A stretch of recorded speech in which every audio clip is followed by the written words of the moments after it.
The forest was dark and cold when 16-year-old Jake Miller heard the strange sounds coming from the crashed ship. The metal was twisted and smoking in the small clearing where it had fallen from the sky just hours before Jake had been camping with his friends when they saw the bright streak of light cut through the night. Jake approached the wreckage carefully. His flashlight beam danced across the alien metal that seemed to shimmer with colors he had never seen before. There was a soft, humming sound coming from inside the ship, and then he heard something that made his heart race. It was crying. Not human crying, but something that sounded like music mixed with sorrow. Jake found a hole in the side of the ship and crawled through. The inside was filled with strange lights and screens that still flickered with power. In the center of the ship was a pod that had cracked open. Inside the pod was the most beautiful creature Jake had ever seen. She looked mostly human, but her skin had a soft blue glow. Her hair was white like starlight and moved as if it was floating in water. Her eyes were large and golden, and when she looked at Jake, they seemed to hold the wisdom of 1,000 years, but she was hurt badly. Blood that sparkled like liquid silver was flowing from a wound on her side.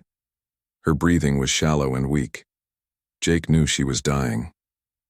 "Help me," she whispered. And somehow Jake understood, even though she spoke in a language he had never heard. Jake knelt beside her and pressed his hands against the wound.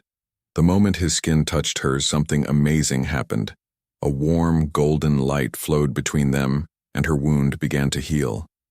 Jake felt dizzy and weak, but he kept his hands pressed against her side until the bleeding stopped. The alien woman opened her golden eyes and looked at Jake with wonder. She reached up with one delicate hand and touched his face. Her skin felt like silk and starlight. "You saved me, young human," she said in perfect English now. "But you are too young, you cannot understand what this means yet." Jake stared at her. "What do you mean?" She smiled, and it was like watching the sunrise. "My name is Luna, and I am a princess of the ethereal empire. We are an ancient race that has watched humanity grow from the shadows. Your people have a gift that no other species in the galaxy possesses." "What gift?" Jake asked. Luna sat up slowly, her strength returning. "The gift of the heart. Human emotions and compassion can heal wounds that no technology can touch.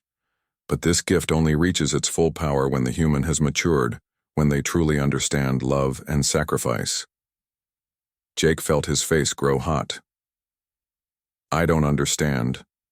Luna stood gracefully and walked to one of the glowing screens on her ship. She touched it, and images appeared showing vast space battles and alien worlds burning. "My people are at war with the Shadow Collective.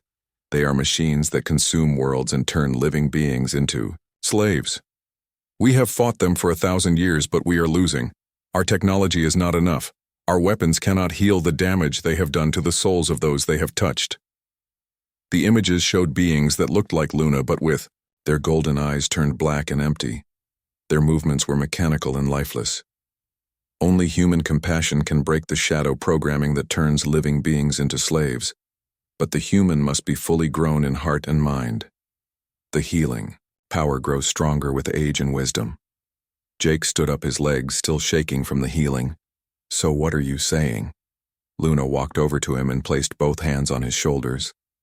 "I am saying that you, young Jake Miller, are special, even at 16.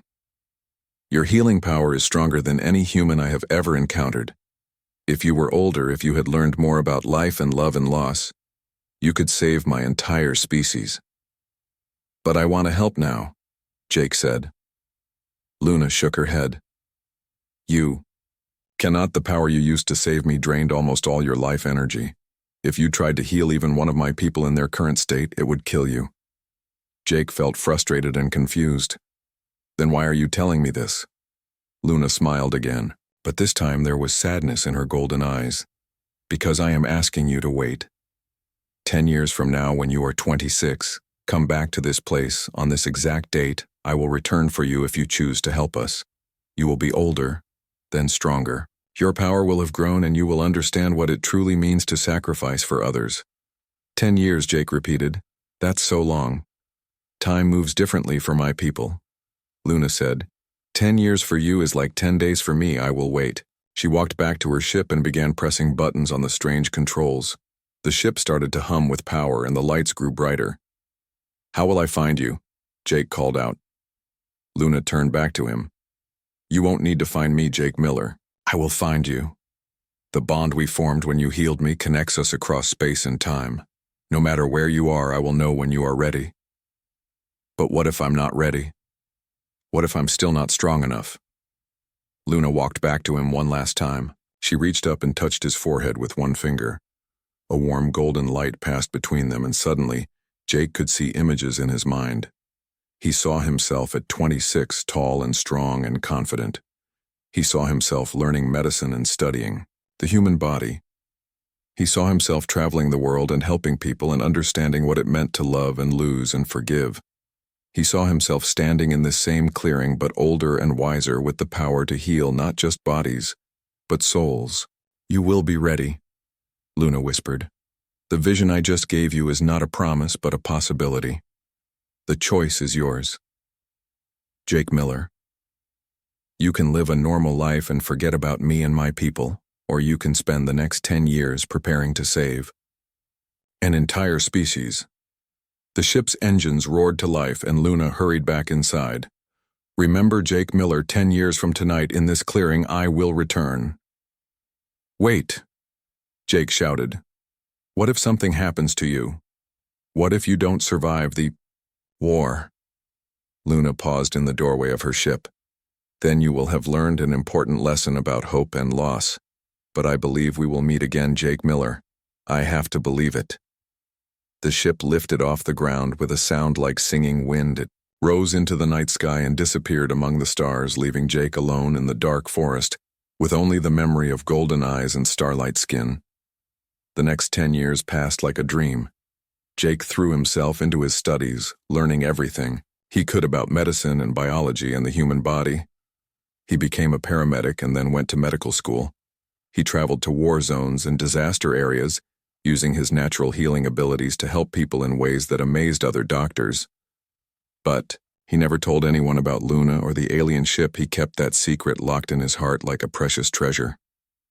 As the years passed, Jake began to understand what Luna had meant about growing stronger. His healing abilities did grow with his knowledge and experience. The more he learned about human suffering and resilience, the more powerful his gift became. He also learned about love and loss. He fell in love with a fellow medical student named Amy, but she died in a car accident during their final year. The grief nearly destroyed Jake, but it also taught him something important about the depth of human emotion. He learned about sacrifice when he spent 2 years in refugee camps treating victims of war and disease. He gave up comfort and safety to help people who had nothing, and in return he gained wisdom and strength. On the night before his 26th birthday, Jake drove back to the forest where he had first met Luna. The clearing looked exactly the same, as if time had stopped there. Jake set up a small camp and waited. As midnight approached, Jake began to doubt himself. What if Luna hadn't survived the war? What if she had forgotten about him? What if the whole thing had been a dream? Then the sky began to glow. A ship descended from the stars, but it was different from the small crashed vessel Jake remembered. This ship was huge and beautiful, like a cathedral made of light and crystal. It landed in the clearing without making a sound. The door opened, and Luna stepped out. She looked exactly the same as she had 10 years ago, young and beautiful with her starlight hair and golden eyes. But now Jake could see something else in those eyes. "Hope, Jake Miller," she said, and her voice was like music. "You came out. I promised I would," Jake said, standing up. "Are you ready for this?" Luna smiled. "The question is, are you ready, Jake Miller? The war has gotten worse. Many of my people have been captured and turned into shadow slaves. If we are to save them, you will need to use power beyond anything you have ever attempted." Jake nodded. "I've been preparing. I understand now what you meant about growing stronger." Luna walked over to him and took his hands. "Show me." Jake closed his eyes and let his healing power flow through his hands. A golden light surrounded them both, but this time it was different, stronger and more focused than before. Luna gasped as the light touched her. "Incredible," she whispered. Your power has grown beyond my wildest hopes, Jake Miller. You may be the key to saving not just my people, but the entire galaxy. Then let's go save them, Jake said. Luna smiled, and for the first time in 10 years, Jake saw no sadness in her golden eyes, only hope and determination. Yes, she said, let's go save them all. They walked together toward the beautiful ship that would carry them to the stars and to a war that would test the limits of human compassion and alien technology working together. As they reached the ship's entrance, Luna turned to Jake one last time. Are you afraid? She asked. Jake looked up at the stars and thought about all the lives that hung in the balance. Yes, he said, but I'm ready. Together they stepped into the ship and lifted.